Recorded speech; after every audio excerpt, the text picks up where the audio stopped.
Le ministère de la guérison par Ellen White. Chapitre 5. La guérison de l'âme. Beaucoup de ceux qui vinrent au Christ pour trouver de l'aide étaient responsables de leurs maux. Cependant, il ne refusa pas de les soigner. Quand la puissance du Christ pénétrait dans ces âmes, elles étaient convaincues de péché. Plusieurs furent guéris de leurs maladies spirituelles autant que de leurs maux physiques. Parmi elles se trouvait le paralytique de Capernaum. Comme le lépreux, ce paralytique avait perdu tout espoir de guérison. Sa maladie était le résultat d'une vie de péché et le remords venait aggraver ses souffrances. En vain avait-il fait appel aux pharisiens et aux médecins pour obtenir un soulagement. Il l'avait déclaré incurable. Il le dénonçait comme pécheur et affirmait qu'il mourrait de la colère de Dieu.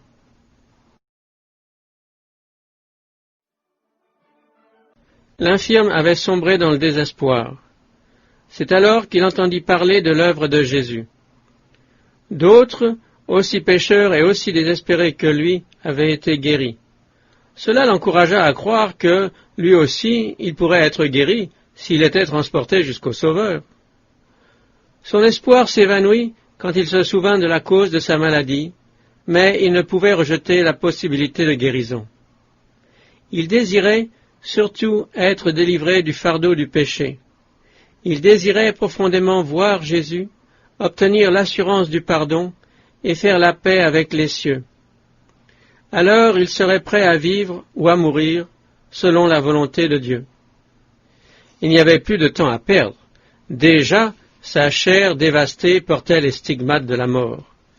Il implora ses amis de le transporter dans son lit jusqu'à Jésus, ce qu'ils acceptèrent de faire avec plaisir. Mais la foule était si dense, autant à l'intérieur qu'à l'extérieur de la maison où se tenait Jésus, que le malade et ses amis étaient dans l'impossibilité de le rejoindre, ou même d'approcher à portée de sa voix. Jésus enseignait dans la maison de Pierre. Conformément à leur habitude, les disciples se tenaient tout près de lui.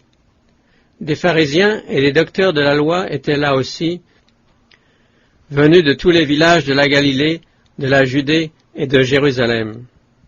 Plusieurs d'entre eux étaient venus en espions, cherchant une accusation contre Jésus. Derrière cela s'entassait la foule hétérogène, les passionnés, les respectueux, les curieux et les incrédules. Toutes les classes de la société et diverses nationalités étaient représentées. La puissance du Seigneur se manifestait par des guérisons. L'esprit de vie se mouvait au-dessus de la foule, mais les pharisiens et les docteurs ne discernaient pas sa présence. Ils ne ressentaient aucun besoin d'aide, et la guérison n'était pas pour eux. Il a rassasié de biens les affamés, et il a renvoyé les riches avides. Les porteurs du paralytique essayèrent à plusieurs reprises de repousser la foule pour passer, mais en vain. Le malade regardait autour de lui, étreint par une angoisse inexprimable. Comment pourrait-il abandonner tout espoir quand l'aide tant désirée était si proche? Il suggéra à ses amis de le porter sur le toit de la maison. Ils le firent, percèrent le toit et le descendirent auprès de Jésus. Le discours fut interrompu. Le Sauveur regarda l'expression abattue du visage et vit les yeux implorants fixés sur lui. Il connaissait bien le désir ardent de cette âme accablée. C'est le Christ qui avait fait naître la conviction dans sa conscience, alors que l'homme était encore chez lui. Quand il s'était repenti de ses péchés et avait cru en la puissance de Jésus pour le relever, la miséricorde du Sauveur avait béni son cœur. Jésus avait vu les premières lueurs de la foi grandir jusqu'à la conviction que le Seigneur était le seul recours du pécheur. Il l'avait vu se fortifier avec chaque effort fait pour venir en sa présence. Le Christ avait attiré à lui le malade. Maintenant, avec des mots doux comme une musique pour les oreilles de l'auditeur, le Sauveur ajoute « Prends courage, mon enfant, tes péchés sont pardonnés. » Le fardeau de la culpabilité tombe de l'âme de l'homme malade. Il ne peut douter. Les paroles du Christ révèlent sa capacité de lire dans le cœur. Qui peut nier son pouvoir de pardonner les péchés? L'espoir remplace le désespoir et la joie la tristesse opprimante. La souffrance physique de l'homme a disparu, tout son être est transformé. Ne demandant rien d'autre, il repose dans un silence paisible, trop heureux pour parler. Beaucoup retenaient leur souffle en contemplant avec intérêt chaque geste de cet étrange événement, et ils se rendirent compte que les paroles du Christ étaient une invitation qu'il leur adressait. N'étaient-ils pas malades dans leur âme à cause du péché? N'étaient-ils pas désireux d'être libérés de ce fardeau? Mais les pharisiens, craignant de perdre leur influence sur la multitude, disaient dans leur cœur, « Ils blasphèment, qui peut pardonner les péchés si ce n'est Dieu seul ?» Fixant sur eux un regard sur lequel ils reculèrent et rentrèrent la tête, Jésus dit, « Pourquoi avez-vous de mauvaises pensées dans vos cœurs? Car lequel est le plus aisé de dire, « Tes péchés sont pardonnés » ou de dire, « Lève-toi et marche ». Or, afin que vous sachiez que le Fils de l'homme a sur la terre le pouvoir de pardonner les péchés, « Lève-toi, dit-il au paralytique, prends ton lit et va dans ta maison. » Alors, celui que l'on avait amené à Jésus sur une litière se dressa sur ses pieds avec l'élasticité et la force de la jeunesse.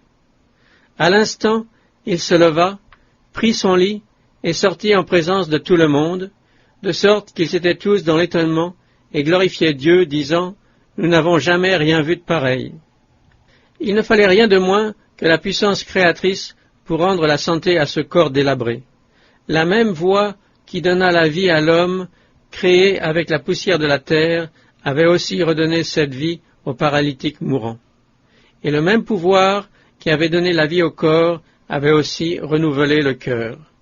Celui qui, à la création, parla et la chose arriva, qui ordonna et elle exista, avait rappelé à la vie cette âme morte dans ses transgressions et ses péchés. La guérison du corps était la preuve de la puissance qui avait renouvelé le cœur. Le Christ ordonna aux paralytiques de se lever et de marcher, afin que vous sachiez, dit-il, que le Fils de l'homme a sur la terre le pouvoir de pardonner les péchés. Le paralytique trouva en Christ la guérison de l'âme et du corps. Avant que la maladie physique puisse être guérie, le Christ devait apporter le repos de l'esprit et purifier l'âme du péché. Cette leçon ne doit pas être négligée. Il y a aujourd'hui des milliers de gens souffrant de maladies physiques qui, comme le paralytique, soupirent après ces paroles « Tes péchés te sont pardonnés ». Le fardeau du péché, avec son inquiétude et ses désirs insatisfaits, est à l'origine de leur maladie. Ils ne peuvent trouver aucun repos tant qu'ils ne viennent pas au médecin de l'âme. La paix que lui seul peut donner restaurera la vigueur de l'esprit et la santé du corps. L'effet produit sur l'assistance par la guérison du paralytique fut comme si le ciel s'était ouvert et avait révélé les gloires d'un monde meilleur. Tandis que l'homme guéri traversait la foule, bénissant Dieu à chaque pas et portant son fardeau comme s'il n'était qu'une plume, les gens reculèrent pour lui faire place.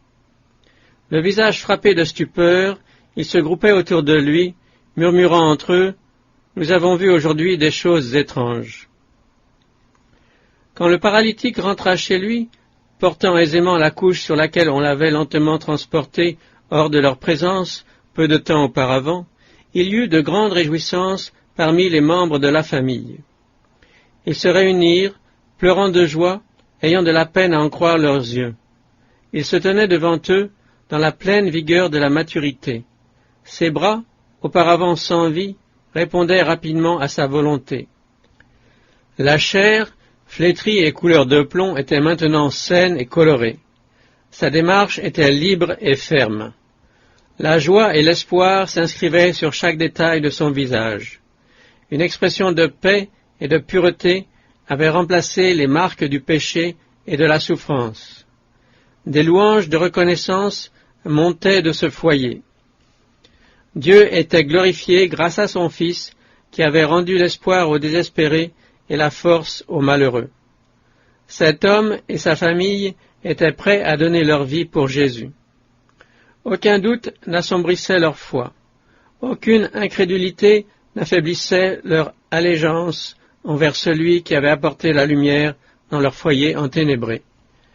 Mon âme bénit l'Éternel. Que tout ce qui est en moi bénisse son saint nom. Mon âme bénit l'Éternel, et n'oublie aucun de ses bienfaits. C'est lui qui pardonne toutes tes iniquités, qui guérit toutes tes maladies, c'est lui qui délivre ta vie de la fosse, qui te fait rajeunir comme l'aigle. L'Éternel fait justice, il fait droit à tous les opprimés. Il ne nous traite pas selon nos péchés, il ne nous punit pas selon nos iniquités. Comme un père a compassion de ses enfants, l'Éternel a compassion de ceux qui le craignent. Car il sait de quoi nous sommes formés, il se souvient que nous sommes poussière. Veux-tu être guéri?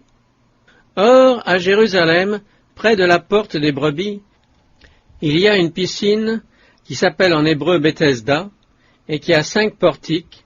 Sous ces portiques étaient couchés en grand nombre des malades, des aveugles, des boiteux, des paralytiques, qui attendaient le mouvement de l'eau. De temps à autre, l'eau de la piscine était agitée. On croyait communément que ce phénomène était provoqué par une puissance surnaturelle, et que quiconque entrait dans l'eau le premier, après qu'elle eût été agitée, était guéri, quelle que soit la maladie dont il souffrait. Des centaines de malades venaient en ce lieu. Mais la foule était telle, quand l'eau était agitée, qu'en se jetant en avant, on écrasait des hommes, des femmes et des enfants, les plus faibles d'entre eux. Beaucoup ne pouvaient même pas s'approcher du bord de la piscine. Plusieurs de ceux qui avaient réussi à l'atteindre mouraient là, sur le bord. Des abris avaient été construits pour que les malades puissent se protéger de la chaleur du jour et de la fraîcheur de la nuit. Certains passaient la nuit sous ces portiques, s'accrochant jour après jour au rebord du bassin dans le vain espoir d'un soulagement. Jésus était à Jérusalem. Marchant seul, apparemment en méditation et en prière, il vint à la piscine. Il vit ces infortunés malades, veillant pour ce qu'il pensait être leur seule chance de guérison. Il désirait ardemment se servir de sa puissance guérissante et rétablir tous ces pauvres gens. Mais c'était le jour du sabbat, et des multitudes se rendaient au temple pour adorer. Il savait qu'un tel acte de guérison exciterait tellement les préjugés des Juifs que son œuvre en serait écourtée. Mais le Sauveur vit un cas d'infortune suprême. Il s'agissait d'un homme qui, depuis 38 ans, était un infirme sans ressources. Sa maladie était, dans une grande mesure, le résultat de ses habitudes mauvaises. On le considérait comme frappé par le jugement de Dieu. Seul, sans amis, ayant le sentiment d'avoir été rejeté par la miséricorde divine, le pauvre homme avait connu de longues années de misère. Quand le moment approchait où l'eau devait être agitée, ceux qui avaient pitié de son isolement le portaient sous le portique. Mais, au moment favorable, il n'avait personne pour l'aider. Il avait vu les rides qui se dessinaient sur l'eau, mais il n'avait jamais pu aller plus loin que le bord de la piscine. D'autres, plus forts, plongeaient avant lui. Le pauvre malade abandonné ne pouvait pas lutter avec succès contre la foule égoïste et agitée. Ses efforts persévérants pour atteindre son seul but et sa désillusion continuelle détruisaient rapidement le reste de ses forces. Le pauvre malade gisait sur sa natte, soulevant de temps en temps la tête pour jeter un coup d'œil vers la piscine, quand soudain un visage tendre et rempli de compassion se pencha sur lui en disant « Veux-tu être guéri ?» L'espoir envahit son cœur. Il sentit que d'une façon ou d'une autre, il allait avoir de l'aide. Mais la lueur d'espoir s'effaça rapidement. Il se souvint combien de fois il avait essayé d'atteindre la piscine. Il lui restait peu d'espoir de vivre jusqu'à ce que l'eau en soit à nouveau agitée. Il se détourna tristement, disant « Seigneur, je n'ai personne pour me jeter dans la piscine quand l'eau est agitée, et pendant que j'y vais, un autre descend avant moi. » « Lève-toi, lui dit Jésus, prends ton lit et marche. » L'homme regarde à Jésus avec un nouvel espoir. L'expression de son visage, le ton de sa voix, ne ressemble à aucun autre. Sa présence semble respirer l'amour et la puissance. La foi de l'infirme s'agrippe aux paroles de Jésus. Sans discuter, il décide d'obéir et, quand il le fait, tout son corps répond. Chaque muscle et chaque nerf vibre d'une vie nouvelle. Ses membres retrouvent une saine activité. Sautant sur ses pieds, il s'en va d'une démarche libre et assurée, louant Dieu et jouissant de forces renouvelées. Jésus n'avait donné aucune assurance d'aide divine aux paralytiques.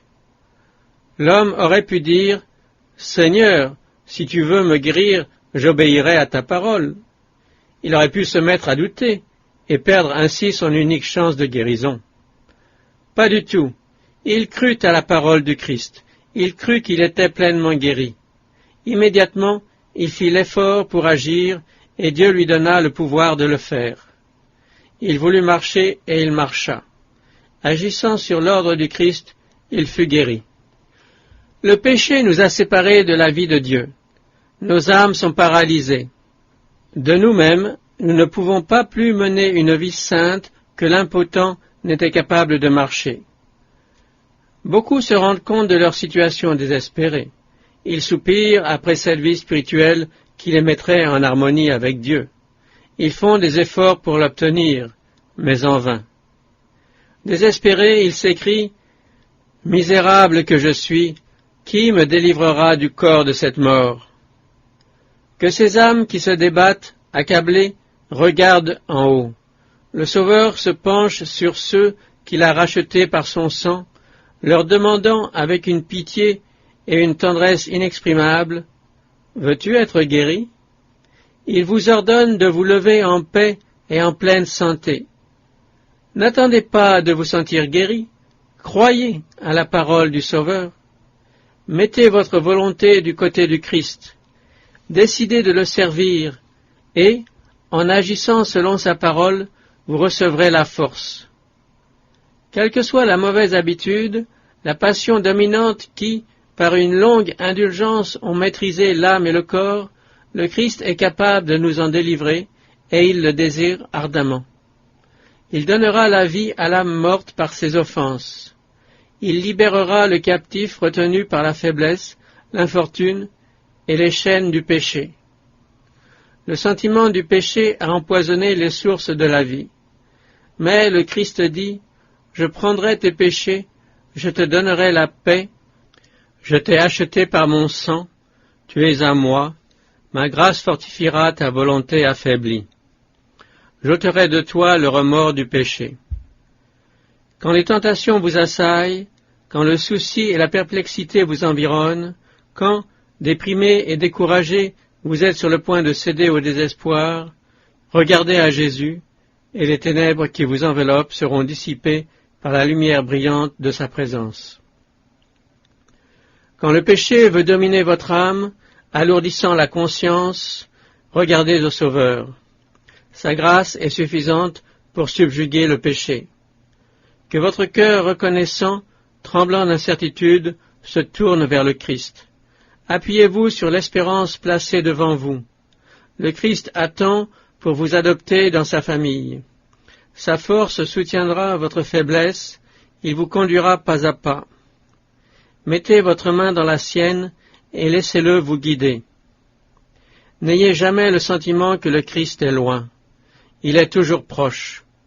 Sa présence aimante vous entoure. Cherchez-le, sachant qu'il désire que vous le trouviez. Il ne veut pas seulement que vous touchiez son vêtement, mais que vous marchiez avec lui dans une communion constante. Va et ne pêche plus. La fête des tabernacles venait de se terminer, les complots des prêtres et des rabbins de Jérusalem contre Jésus avaient échoué. Comme le soir venait, chacun s'en retournait dans sa maison, Jésus se rendit à la montagne des Oliviers. Jésus se détourna de l'excitation et de la confusion de la ville, de la foule ardente et des rabbins perfides, pour retrouver la tranquillité de l'Oliveraie, où il pouvait être seul avec Dieu. Tôt le matin, il retourna au temple, il s'assit et se mit à enseigner les gens assemblés autour de lui. Il fut bientôt interrompu, un groupe de pharisiens et de scribes s'approchait de lui, traînant avec eux une femme terrorisée. De leur voix dure et véhémente, ils l'accusaient d'avoir violé le 7e commandement. La poussant en la présence de Jésus, ils dirent avec une démonstration hypocrite de respect, « Maître, cette femme a été surprise en flagrant délit d'adultère. Moïse, dans la loi, nous a ordonné de lapider de telles femmes. Toi donc, que dis-tu » Leur prétendu respect voilait un complot bien pensé pour perdre Jésus. S'il acquittait la femme, on pouvait l'accuser de mépriser la loi de Moïse. S'il la déclarait coupable, passible de la peine de mort, on pourrait l'accuser devant les Romains d'assumer une autorité qui n'appartenait qu'à eux. Jésus regarda la scène. La victime, tremblante de honte, les dignitaires au visage dur, démunis de toute pitié humaine. Son esprit d'une pureté sans tache se serra devant ce spectacle. Il ne donna aucun signe d'avoir entendu la question. Il se baissa et, fixant le sol, il se mit à écrire dans la poussière. Impatientés par son silence et son apparente indifférence, les accusateurs se rapprochèrent, présentant le problème avec insistance à l'attention de Jésus. Mais quand leurs regards, suivant celui de Jésus, tombèrent sur le sol à ses pieds, ils se turent. Là, sous leurs yeux, étaient inscrits tous les secrets coupables de leur propre vie. Se relevant et fixant les anciens conspirateurs, Jésus dit, « Que celui de vous qui est sans péché jette le premier la pierre contre elle. » Se baissant, il continua à écrire. Il n'avait pas mis de côté la loi de Moïse, ni porté atteinte à l'autorité de Rome. Les accusateurs étaient défaits. Ils se tenaient là, coupables et condamnés, le vêtement de leur prétendue sainteté arraché en présence de la pureté infinie. Effrayés à l'idée que les iniquités cachées de leur vie puissent être étalées au grand jour devant la multitude, ils s'en allèrent furtivement, la tête basse et les regards rivés au sol, abandonnant leurs victimes au Sauveur compatissant. Jésus se leva, regarda la femme et dit, « Où sont ceux qui t'accusaient? Personne ne t'a-t-il condamné » Elle répondit, « Non, Seigneur. » Et Jésus lui dit, « Je ne te condamne pas non plus. Va et ne pêche plus. » La femme était demeurée debout devant Jésus, tremblante de peur. Les paroles « Que celui de vous qui est sans péché jette le premier la pierre » avaient résonné pour elle comme une sentence de mort. Elle n'osait pas lever les yeux vers le visage de Jésus et attendait silencieusement sa condamnation. Elle vit avec étonnement ses accusateurs s'éloigner, confondus et sans voix. Puis ces paroles d'espoir frappèrent ses oreilles. « Je ne te condamne pas non plus, va et ne pêche plus. » Son cœur fondit en elle et, se jetant aux pieds de Jésus, elle dit en sanglotant son amour reconnaissant, avec des larmes amères, elle confessa ses péchés. Ce fut pour elle le début d'une vie nouvelle, une vie de pureté et de paix consacrée à Dieu. En relevant cette âme déchue, Jésus accomplit un miracle plus grand qu'en guérissant la plus douloureuse des maladies physiques. Il guérit une maladie spirituelle qui conduit à la mort éternelle. Cette femme repentante devint l'un de ses disciples les plus fermes. Avec un amour rempli d'abnégation et avec dévotion, elle manifesta sa gratitude pour sa clémence miséricordieuse. Pour cette femme égarée, le monde n'avait que la moquerie et le mépris. Mais celui qui était sans péché prit sa faiblesse en pitié et tendit vers elle une main secourable. Tandis que les pharisiens hypocrites la dénonçaient, Jésus lui dit « Va et ne pêche plus ». Jésus connaît les circonstances particulières à chaque âme. Plus grande est la culpabilité du pécheur, plus il a besoin du Sauveur. Son cœur rempli d'amour divin et de sympathie est attiré surtout par le pécheur le plus désespérément englué dans les filets de l'ennemi. De son sang, il a signé le décret d'émancipation de l'espèce humaine. Jésus ne veut pas que ceux qui ont été rachetés à un tel prix deviennent le jouet des tentations de l'ennemi. Il ne veut pas que nous soyons vaincus et que nous périssions. Lui qui musela les lions dans la fosse et marcha avec ses fidèles témoins au milieu des flammes vives, est tout aussi prêt à travailler en notre faveur pour subjuguer tout mauvais trait de notre nature. Aujourd'hui, il se tient à l'autel de la miséricorde, présentant devant Dieu les prières de ceux qui veulent son aide. Il ne repousse aucune âme gémissante et contrite. Il accordera sans restriction son pardon à tous ceux qui viendront à lui pour le recevoir et être restaurés. Il ne dit à personne tout ce qu'il pourrait révéler, mais il encourage toute âme tremblante à prendre courage. Quiconque le veut peut s'appuyer sur la puissance de Dieu et faire la paix avec lui. Il fera la paix avec eux. Jésus élève les âmes qui cherchent en lui le refuge au-dessus de toute accusation et de toute calomnie. Aucun homme ni aucun ange déchu ne peut attaquer de telles âmes. Le Christ les unit à sa propre nature divine et humaine. Elles se tiennent à la lumière qui vient du trône de Dieu, aux côtés de celui qui porte les péchés. Le sang de Jésus-Christ purifie de tout péché. Qui accusera les élus de Dieu? C'est Dieu qui justifie. Qui les condamnera? Christ est mort, bien plus, il est ressuscité, il est à la droite de Dieu, et il intercède pour nous. Le Christ a démontré qu'il avait une autorité absolue sur les vents et les vagues, et sur les hommes possédés du démon. Celui qui calma la tempête et la mer en furie parle de paix aux esprits tourmentés et terrassés par Satan. Dans la synagogue de Capernaum, Jésus parlait de sa mission. Il devait libérer les esclaves du péché. Il fut interrompu par un hurlement de terreur. Un fou s'élança du milieu de la foule, s'écriant « Qu'y a-t-il entre nous et toi, Jésus de Nazareth? Tu es venu pour nous perdre. Je sais qui tu es, le Saint de Dieu. » Jésus menaça le démon en disant « Tais-toi et sors de cet homme. » Et le démon le jeta au milieu de l'assemblée et sortit de lui sans lui faire aucun mal. La raison de l'affliction de cet homme se trouvait aussi dans sa propre vie. Il avait été fasciné par les plaisirs du péché. Il avait pensé faire de la vie un grand carnaval. L'intempérance et la frivolité pervertirent les nobles attributs de sa nature, et Satan domina entièrement sa vie. Les regrets vinrent trop tard. Quand il eut accepté de sacrifier la richesse et les plaisirs pour retrouver sa virilité perdue, il n'était plus qu'un jouet sans force entre les mains du méchant. En présence du Sauveur, il fut poussé à souhaiter la libération.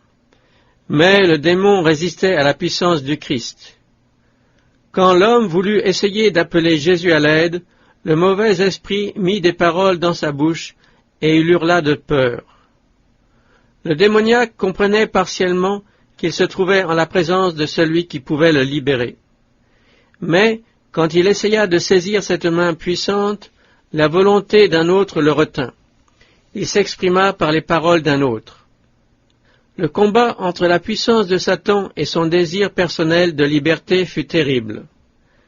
Cet homme torturé semblait devoir perdre la vie dans cette lutte contre l'ennemi qui avait ruiné sa vie. Mais le Sauveur parla avec autorité et libéra le captif. L'homme qui avait été possédé par le démon se tenait maintenant devant la foule étonnée en pleine jouissance de la liberté et de l'empire sur soi-même. D'une voix joyeuse, il loua Dieu pour sa délivrance. Les yeux qui, quelques instants auparavant, brillaient du feu de la folie, rayonnaient maintenant d'intelligence et versaient des larmes de reconnaissance. Les gens étaient muets d'étonnement. Quand ils retrouvèrent leur voix, ils se demandèrent les uns aux autres « Qu'est-ce que ceci? Une nouvelle doctrine ?» Il commande avec autorité même aux esprits impurs et ils lui obéissent. Des multitudes aujourd'hui sont tout autant sous la domination des mauvais esprits que l'était le démoniaque de Capernaum. Tous ceux qui, volontairement, s'éloignent des commandements de Dieu, s'inclinent eux-mêmes devant les directives de Satan. beaucoup jouent avec le mal, pensant qu'ils pourront rompre avec lui selon leur bon plaisir. Mais il se leurre sans cesse, jusqu'à ce qu'ils se retrouvent sous le contrôle d'une volonté plus forte que la leur. Ils ne peuvent échapper à ce pouvoir mystérieux. Un péché secret ou une passion dominante peut faire d'eux des captifs aussi désespérés que le démoniaque de Capernaum. Cependant, leur sort n'est pas sans espoir. Dieu ne s'empare pas de notre esprit sans notre consentement. Mais chaque homme est libre de choisir la puissance qui dominera sur lui. Personne n'est tombé si bas, personne n'est tellement avili qu'il ne puisse trouver la délivrance en Christ. Le démoniaque pouvait proférer les paroles de Satan au lieu d'une prière, mais l'appel inexprimé du cœur fut entendu. Le cri d'une âme dans le besoin, même s'il n'est pas exprimé en paroles, ne sera jamais négligé. Ceux qui consentent à faire alliance avec Dieu ne sont pas abandonnés à la puissance de Satan ou à la faiblesse de leur propre nature. Le butin du puissant lui sera-t-il enlevé? Et la capture faite sur le juste échappera-t-elle? Oui, dit l'Éternel, la capture du puissant lui sera enlevée, et le butin du tyran lui échappera. Je combattrai tes ennemis, et je sauverai tes fils. Merveilleuse sera la transformation accomplie en celui qui, par la foi, ouvre au Sauveur les portes de son cœur. Je vous ai donné le pouvoir. Tout comme les 12 apôtres, les 70 disciples que Jésus envoya plus tard reçurent des pouvoirs surnaturels comme sceaux de leur mission. Quand leur œuvre fut achevée, ils revinrent joyeux, disant « Seigneur, les démons même nous sont soumis en ton nom. » Jésus leur dit « Je voyais Satan tomber du ciel comme un éclair. » De ce fait, les disciples du Christ doivent considérer Satan comme un ennemi vaincu. Jésus sur la croix a remporté la victoire pour eux. Cette victoire, il veut qu'ils l'acceptent comme la leur. Voici, dit-il, je vous ai donné le pouvoir de marcher sur les serpents et les scorpions et sur toute la puissance de l'ennemi, et rien ne pourra vous nuire. La toute-puissance du Saint-Esprit est la protection de toute âme contrite. Le Christ ne permettra pas que quiconque, ayant par la foi et la pénitence réclamé sa protection, tombe sous le pouvoir de l'ennemi. Satan est un adversaire puissant, c'est vrai, mais, grâce en soit rendue à Dieu, nous avons un Sauveur tout-puissant qui a chassé du ciel le méchant. Satan se réjouit quand nous magnifions son pouvoir. Pourquoi ne pas parler de Jésus? Pourquoi ne pas magnifier le pouvoir et l'amour du Sauveur? L'arc-en-ciel entourant le trône céleste est un témoignage éternel que Dieu a tant aimé le monde qu'il a donné son Fils unique, afin que quiconque croit en lui ne périsse point, mais qu'il ait la vie éternelle. Il certifie devant tout l'univers que Dieu n'abandonnera jamais ses enfants dans la lutte contre le mal. Il est pour vous une assurance de force et de protection aussi longtemps que le trône lui-même demeurera.